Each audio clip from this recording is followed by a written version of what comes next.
আজ আমরা আর্টিকেল নিয়ে শিখব।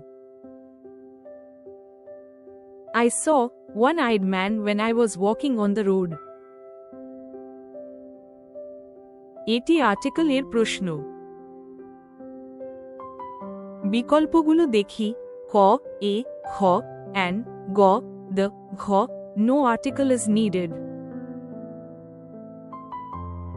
এ বা এন বসার নিয়ম নির্ভর করে শব্দটির উচ্চারণ ধ্বনির উপর, বানানের উপর না।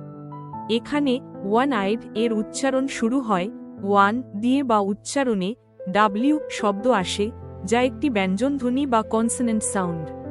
তাই এর আগে বসবে এ বসবে। খ, অ্যান বসে স্বরধ্বনি ভাওয়াল সাউন্ড এর আগে, যেমন অ্যাপল আ।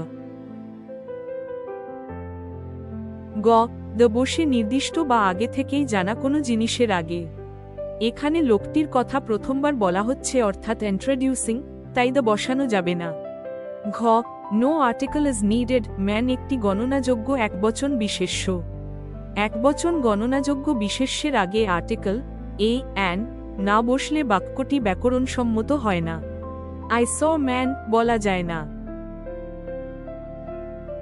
অনেকে অ্যান বসায়, কিন্তু ওয়ান আইড এর ক্ষেত্রে এ সঠিক। যেমন রাস্তায় একজন লোককে দেখে আমরা বলি a man. Try, she saw one-I'd cat in the garden. ক, এ, খ, অ্যান, গ, দ্য, ঘ, নো আর্টিকেল ইজ নিডেড। উত্তর ক, এ। সুতরাং সঠিক উত্তর হল ক, এ।